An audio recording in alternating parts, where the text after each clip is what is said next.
اعوذ باللہ من الشیطان الرجیم، بسم اللہ الرحمن الرحیم۔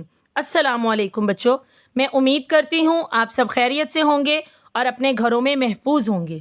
بیٹا جیسا کہ آپ جانتے ہیں کہ کورونا پرابلم کی وجہ سے یونیورسل ہائی اسکول نے آن لائن لیکچرز کا انتظام کیا ہے، اس حوالے سے میں آپ کی ٹیچر مس اقرا کلاس 6 سے آپ کو اسلامیت پڑھاؤں گی۔ یہ ہمارا اسلامیت کا 8واں لیکچر ہے۔ لیکچر نمبر 7 میں ہم نے سبق نمبر 4 نماز کے ارکان کی 3 اسٹیٹمنٹس پڑھی تھیں، جس میں ہم نے پڑھا تھا کہ نماز صرف چند حرکات اور دعاؤں کا مجموعہ نہیں ہوتا بلکہ اللہ تعالیٰ سے ملاقات کرنے کا بہترین ذریعہ ہوتا ہے۔ اس کے علاوہ نماز ادا کرنے کے کتنے آداب ہیں؟ 5 آداب ہیں۔ بدن، لباس اور جگہ کا پاک ہونا، ستر چھپانا مطلب جسم کے وہ حصے چھپانا جنہیں اللہ تعالیٰ نے ڈھانپنے کا حکم دیا ہے، باوضو ہونا، نماز کا وقت ہونا یعنی کہ مقررہ وقت پر نماز ادا کرنا، قبلہ رخ ہونا یعنی خانہ کعبہ کی طرف منہ کر کے نماز ادا کرنا۔ اس کے علاوہ میں نے آپ کو ہوم ورک دیا تھا، آپ سب اپنے رجسٹرز اوپن کر لیجئے، میں آپ کو ہوم ورک ٹیلی کروا دیتی ہوں۔ جی بیٹا، سوال نمبر 1 تھا ہمارا، نماز کی تعریف کریں۔ جواب: نماز صرف چند حرکات اور دعاؤں کا مجموعہ نہیں بلکہ یہ اللہ تعالیٰ سے ملاقات کا بہترین ذریعہ ہے۔ سوال نمبر 2، نماز ادا کرنے کے کتنے آداب ہیں؟ نام لکھیں۔ جواب: نماز کو ادا کرنے کے 5 آداب ہیں۔ بدن، لباس اور جگہ کا پاک ہونا، ستر چھپانا، باوضو ہونا، نماز کا وقت ہونا، قبلہ رخ ہونا۔ میں امید کرتی ہوں آپ نے اپنا ہوم ورک نیٹلی اٹیمپٹ کیا ہوگا اور اپنا کام اچھے سے یاد کیا ہوگا۔ اب آتے ہیں اپنے آج کے لیکچر نمبر 8 کی طرف۔ آپ سب اپنے اسلامیت کے نوٹس کا سبق نمبر 4 نماز کے ارکان صفحہ نمبر 4 کھول لیں۔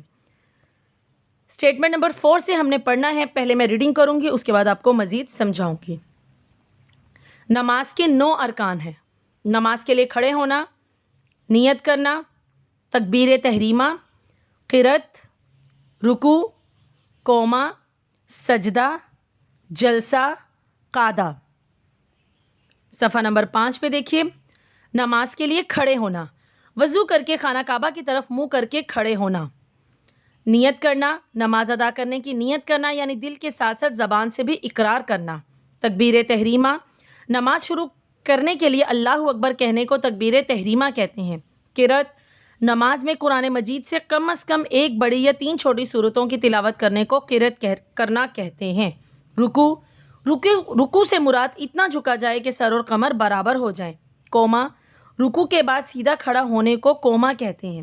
سجدہ، سجدے کا مطلب ہے کہ اپنے چہرے کو اس طرح زمین پر جھکا لینا کہ ناک اور پیشانی زمین سے لگ جائے۔ جلسہ، 2 سجدوں کے درمیان وقفہ دے کر بیٹھنے اور اللہ اکبر پڑھنے کو جلسہ کہتے ہیں۔ قعدہ، نماز کے آخری رکعت میں تشہد، درود شریف اور دعا پڑھنے کو قعدہ یا مقدہ کہتے ہیں۔ بیٹا یہ ہم نے ایک اسٹیٹمنٹ نمبر 4 پڑھی ہے جس میں آگے اس کے 9 ارکان ہیں۔ نماز کے ارکان کتنے ہیں؟ 9۔ سب سے پہلے نماز کے لیے کھڑے ہونا، مطلب وضو کر کے ہم خانہ کعبہ کی طرف منہ کر کے جو کھڑے ہوتے ہیں اسے کہا جاتا ہے نیت کرنا۔ پھر ہم جو نیت کرتے ہیں نماز ادا کرنے کی، جو ہم نیت کرتے ہیں، اور ذہن میں رکھیے نیت صرف زبان سے ہی نہیں بلکہ دل سے بھی کی جاتی ہے کہ ہم لوگ اللہ کی طرف نیت جو کر رہے ہیں نماز ادا کرنے کی، تو وہ صرف اپنے ذہن، اپنی زبان، اپنے دل تینوں سے ہی نیت کرنا بہت ضروری ہوتا ہے۔ تکبیر تحریمہ، نماز شروع کرنے کے لیے جو ہم اللہ اکبر کہتے ہیں اس کو تکبیر تحریمہ کہا جاتا ہے۔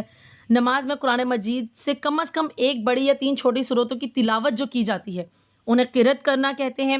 رکوع سے مراد اتنا جھکا جائے کہ سر اور کمر برابر ہو جائیں، بالکل برابر ہو جائیں ہمارے سر اور کمر، اس طرح سے جھکنا۔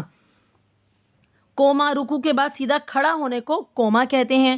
سجدہ، سجدے کا مطلب ہے اپنے چہرے کو اس طرح زمین پر جھکا لینا کہ ناک اور پیشانی زمین سے لگ جائے۔ اور بیٹا سجدہ کرنے کا مطلب یہ نہیں کہ بس سجدہ کیا اور فوراً کھڑے ہو گئے، نہیں، سجدہ کرنے کے لیے جب آپ جاتے ہیں تو اتنا وقفہ لازمی دیں کہ کچھ آپ کی جو ہے نا وہ کچھ دیر یعنی کہ کچھ سیکنڈز کا وقفہ دینا بہت ضروری ہوتا ہے۔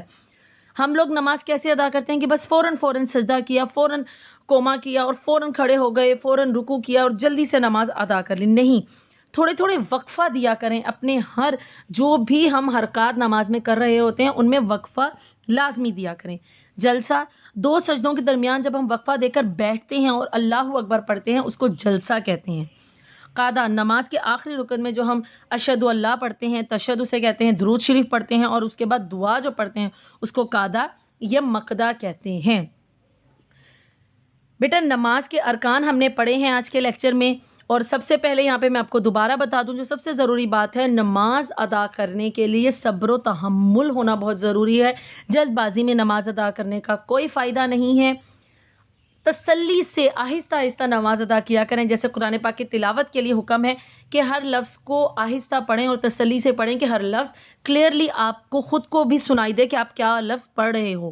اسی طرح سے جب نماز ادا کر رہے ہو تو ہر اپنی حرکت کو اتنے آرام سے کرو کہ وہ سمجھ میں آئے کہ آپ کی نماز کس طرح سے پڑھی جا رہی ہے۔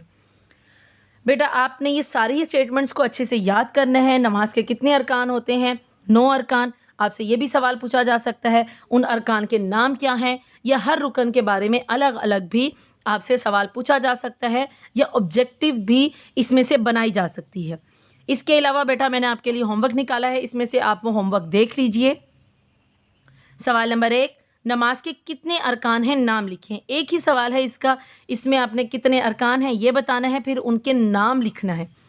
نیٹلی آپ نے اپنا ہوم ورک اٹیمپٹ کرنا ہے اور اچھے سے اپنے اس چیپٹر کو یاد کرنا ہے، ساری اسٹیٹمنٹس کو۔